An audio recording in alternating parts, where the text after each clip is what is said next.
Hey guys, how are y'all tonight?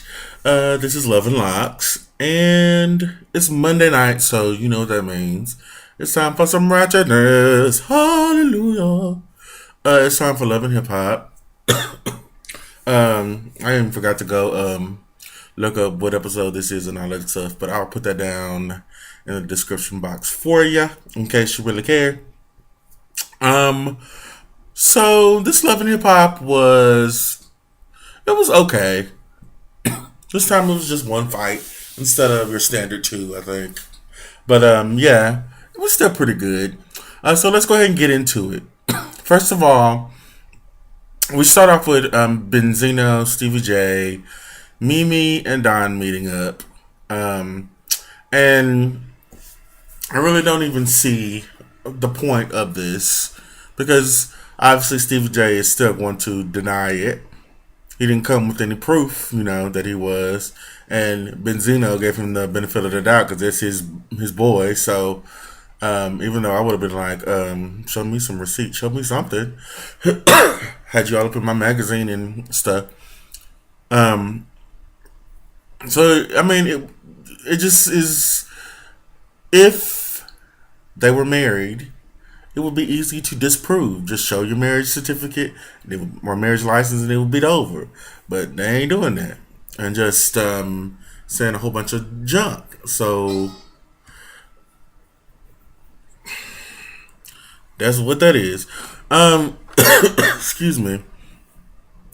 Again, I don't really understand why Mimi and Don are so um well, especially Mimi. Why do you care? Why are you trying to? I mean, why are you putting energy towards this at all? Don't you? I mean, you got your sex tape foolishness going on. Shouldn't you be worried about that? Um, and as we go along, you'll see that we come to that conclusion. Um, Mimi asks Stevie J one more time, what date, and he says, I think he says July 1st, and then he says June. And she's like, which one is it? And she's like, most people know they're, when they were married. And the truth is, I think a lot of times, especially men, over time, they probably don't remember that always. However, considering that you have not been married very long, you would think that would still be stuck in your head since it was still pretty recent. So, I mean, it really confirmed basically what everybody already knows. Mama D and Erica Pinky meet, and Erica in her like leather S&M gear. I mean, did she just stop and come in from her second job? What was her whip at? And basically, um, Mama D was like, she was sort of taking Bambi's side at first, at least, when she was like, "You don't come up to nobody and talk about that." She was like, "I understood where Bambi was coming from, and I did too. You don't come up and do that. I mean, talk about somebody's miscarriage, especially when they don't know you." And it was just that whole the way she did that was she knew what she was doing now, so she got what she deserved. um, Basically, Erica P was trying to suck up to Mama D, um, and was saying that she had heard that Bambi was a hoe and all this stuff back in Compton and blah blah blah or wherever she from. Um, and she showed Mama D the text that she was getting from Scrappy. He was saying stuff like he want to have sex with her or something like that. Um, and so Mama D was saying basically that Scrappy had another egg in the basket, as she likes to say. um, then we cut to Rashida and Kirk, and the kids and her mama at a shoot for Sister to Sister magazine. Hey Jamie, how you doing? Um, and they're arguing at the photo shoot, which is not cute. You don't do that. I mean, you should at least be professional at a professional shoot that's for your brand and everything. Um, and Kirk and her mom were going back and forth because they don't like each other. And I mean, I don't blame the mom for not liking him the way he was treating her daughter. And this whole thing about kissing the baby in the mouth. I mean, who don't do that with your kids? That's she's so. I mean, he's so stupid. Still, and then he go tell my yeah, that's why we needed the old girl. What was her name? Jessica. Um, that's why he keep trying to play that card like I was only thinking about you. That's why we need one. Blah blah blah. And it's like, baby, that's not gonna fly. What you did was wrong. Bringing some girl from a bar, no matter what your intentions were, it's not gonna fly. And so he's still trying to. He's so dumb. Anyway, so we get to Jocelyn and Stevie J. Um, they're at some restaurant, and he's wanting to basically have sex with her at that moment, and she wants to talk business. Um, and he just was talking about how she met up with what's her name, Tammy, and she's like, I don't need no stylist. He was liking what Tammy had put together, and she took pictures of, for the photo shoot. And Josh is like, I don't need no stylist. I don't need nobody to tell me how to be sexy. I know how to be sexy. And the truth is, I mean, Jocelyn has her own kind of hoish look, and she knows how to put that together. And she ain't trying to be at all like tasteful or classy. That's just not in her DNA. So Tammy wasn't necessary in the situation. I mean, why even waste your time when you got somebody like her? And then they end a scene with them nasty kissing. And I'm all good for. I like a little French every now and then. I mean, it can be good, but I don't want to see it especially between two people that I don't like. They're gross. Ew. Especially Stevie J with his tongue out. No God. You can keep that. Waka and Tammy sitting on the couch. Tammy just basically was talking to him. He just got back from he was on tour again or something. Which is good for him. I don't know nothing about Waka because I don't listen to him, so whatever. But she's talking about her experience with Jocelyn and how she felt like Jocelyn was taking shots at her, and basically so does everybody else because she was. And then there wasn't much else I got from that conversation. Mimi and Don meet up. Um, Mimi's like, you know what? I think I'm done with putting energy behind this whole getting retraction and their marriage and whatever. Um, and so Dom was like, well, I heard, that about you in this adult video, and I've represented some people in the adult video industry before, and I can help you navigate through blah blah blah blah. So I just want to offer you my services. And Mimi was like, it's something I have to think about, but I like the way that you are presenting it to me right now. So that's something that I definitely will get back to you about. So while all the rest of y'all are talking about how um, Dawn is burning bridges and stuff, and ain't nobody gonna want to hire her, well, we got somebody who dumb enough, and Mimi.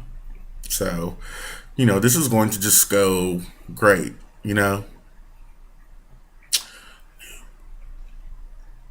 Um, and then we cut to Nico waking Mimi up in bed with breakfast, and it's their 1 year anniversary, and he's trying to be romantic. All I got to say is, um, if a Nico came and woke me up, it would not be I don't know. Think I would just start screaming. It's I don't know. Everybody talks about it, and it's true. His face just it's just bothersome. It really is. Like, and then when he tried to like do some of his expressions, where like he was showing he was interested, and he kind of had his lip. Like it don't help. It's just he's just. And it's, I mean, it ain't like I think I'm just like the bomb and oh, I'm so fine and cute and whatever, but oh my God. I think I told somebody once I was like he needed to exfoliate with a cheese grater, and I still stand by that. So there's that. Um, so yeah, I couldn't imagine waking up to that. But if Mimi like it, then that's her. Um, she tells him about the meeting with Dawn and how having it come from a woman that she's um, more accepting of the situation and how to handle it and what dealing with the whole mess. So then we go to Mama D sits down with Erica P and Bambi. Or oh no, with the Pinky and the Bam or the Bambi. Like when did they become like inanimate objects that we had to put D in front of their names? Like anyway, well, okay, this was just a dumb idea in the first place. Like as usual, Mama D ain't got nothing else to do, so she all up in her son's business. Um, and for some reason, feels like she needs to um, hash this out with the girls, and so she tells Bambi, you need to listen to her position. And Bambi's like, she ain't got no position. And then that's when Pinky gets up and starts windmilling. I don't think Bam got in really in the licks because then the bodyguards come and pull her away or whatever. But they just made a mess and stuff, and it was just dumb. Eric P, she was still pissed from that other night because Bam whopped her good. That was so funny. So she was gonna try to get hers in, but she just looked dumb. Um, and Mama G, she's like, "Come back here, come back here." Um, she looked her normal, insane self, and Mama D was trying to talk to her about it, and Bambi was just like not want to hear it. And I mean, I'm still with Bambi. I wouldn't want to hear it either. Like, why are you trying to? I don't even know this girl. Um, and she came at me crazy, and I don't know what it was that Mama D was wanting her to hear from, but that she had heard that she was a hoe or whatever. Like, I'm not understanding what was supposed to make um put Bambi at ease about the whole situation. Um, so Bambi was just like, "I'm through with this. I'm through with your son. I'm through. I don't care about your son." And I mean, I don't blame her because all of this bullshit. It was just. I personally am not someone who is interested in a whole bunch of drama. So if I'm dating you and then your mom is all up in our business and it's just a cloud of messiness all the time, even if I am feeling you, then I'm gonna have to step back because I'm not here and I'm not trying to stay in all that. So that's just um Mama D, of course. Well, Bambi's walking out. Mama D's still talking about the damn palace and um, the gods take her away and banish her from the palace and blah blah blah blah. Blah. I really need her to take her medication. And she needs some shock therapy treatment or something because she just insane. Jocelyn's at the photo shoot, looking like the sluttiest bunny possible. Her ass all out. She got some bunny ears on. um, taking pictures. Um, she wants to be the centerfold and have her picture all up on the wall. Just real classy shit. Um, Somehow I get into how did Mimi know about the photo shoot, and Josh was like the only people who knew were um, Stevie J and Tammy. So she was like, "I'm about to have a few words with that bitch," and blah blah blah blah. Okay, so then we get to Rashida in the studio rapping on the track, rapping badly as usual. I'm sorry, I'm just not here for Rashida and um, Kalina from formerly of Filthy Coupons. Her husband is producing the track or whatever, and Rashida's just trying to rap and she can't stay with the beat and she just not feeling it because she just stressed out. And Kalina's like, "Come out the booth, girl." And so, "Girl, what's up?" And so, Rashida was telling her about Kirk and all this foolishness. She's like, "Well, girl, we need to take us a trip, and maybe have him for once be worried about what you doing." So that's what they have decided they're going to take a trip to New Orleans for Mardi Gras. So we'll see how that turns out. Um, Mama D and Bambi meet up. Apparently, Bambi calls Mama D later, and basically, I don't think anything really is resolved with that.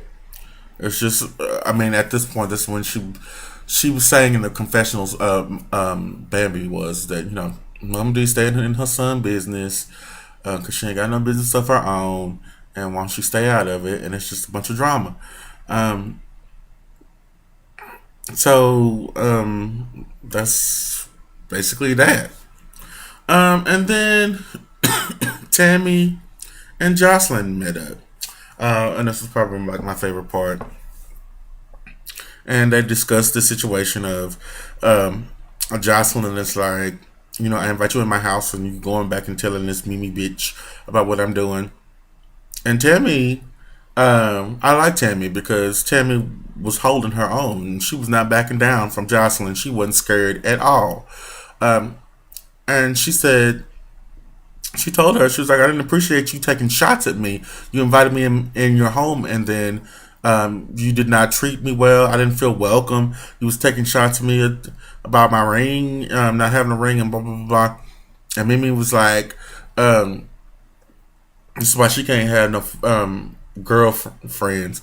And the truth is, maybe Mimi does not need to have any girlfriends because she doesn't know how to talk to women. But I'm sorry, as a man, I would have felt some kind of way about what she was saying to me too. Um, she tried to insult her because um, she went back and she was discussing it with her friends before she got upset. But I understood what Tammy was saying then too, because right in the moment, she felt some kind of way about it. But then sometimes you feel some kind of way, but then you don't know if, okay, maybe I'm just being extra sensitive, and maybe you know I shouldn't take it the way that I am taking it. So you want to run through it with a friend, somebody that you trust. And then, if the friend is like, "No, I feel what you're saying," I mean, then you can feel some kind of way about it. Even so, you get some validation. And so Mimi was like, "No, you didn't come and tell me about it, or you didn't tell me, or whatever." But anyway, um, basically that friendship, which it wasn't a friendship to begin with, but that's not gonna work. Um, basically, Johnson got up and left, which, I mean, Miss Bad Bitch, always when she gonna fuck somebody up, and she got her ass up and left. And Tammy, was holding her on the whole time. Every time Johnson said something back. So I'm here for Tammy. And then out in the parking lot, Johnson drove off in a It was a Mercedes. It looked like it was an E class. Um, and Tammy was like, "You in that cheap ass car?" And blah blah blah blah. So clearly, then Tammy must be rolling in something. She, got some money. So I guess Waka is getting paid, and I'm not mad. Um, so I think that was the end. And so I like that it ended on that note because um, even though I feel like Jocelyn is funny, and I get my life from her sometimes because she don't give a damn. Um, but I need her to come down to earth sometime because she's not as bad as she thinks she is. In fact, she's not bad at all. Um, I don't know if y'all heard her new. She got a new single out or something, and it sounds like trash. So I don't know. There's some delusion there. There has to be to think there's this overconfidence for some reason that she's just amazing and nobody else can come for her. And I'm just like, where did that come from? Why? Because it's not true at all. So anyway, that was Love and Hip Hop. Um, I'm hoping at some point we see Tammy and Jocelyn come for each other again. Excuse me. I ain't me scratching on camera. That ain't cute. Mm-mm. Uh, my side meat or whatever. Mm-mm. Um, so we see in some future episodes about how I guess they open that um, uh, Xenos and Sleezos. Just so. Why would you name a bar that? It's so, ugh. Um, of course, there's drama in the club, and from what I heard, that bar is not even. I mean, it was open like a couple times, and that's it. Like it's not open at all right now. So it's basically like they was doing it for the show. Um, and we also see where looks like Jocelyn is telling Stevie Jason about him having these bitches pictures in his phone and stuff, and she takes off her ring, even though her ring from her ex. We have to see about that. And he's like, I'm gonna find me somewhere else to live for now. And then she's saying, cry baby, suck your mama titty. So their relationship apparently it gets rocky, which I mean it's not surprising. I mean, come on. Who thought that was gonna last? So anyway, that was Love and Hip Hop, people. Um, and now it's time for me to go find me some grub. And I hope you guys have a great week. I plan to have one because I get to go on vacation from work for a while after this week. So I'm excited. It'll be nice to just chill and relax and not have to get up early and all that foolishness. So anyway, like I said, I'll see you guys later. Please like this video, click the subscribe button, and leave a comment. What do you think about the foolishness of Love and Hip Hop? Um, do you think Tammy kept her on with Miss Jocelyn? And whose side are you on? Are you on the Bam side, or are you on Mama D's side, or are you rolling with Erica Pinky or whatever her name is? So yeah, let me know in the comments section. And peace.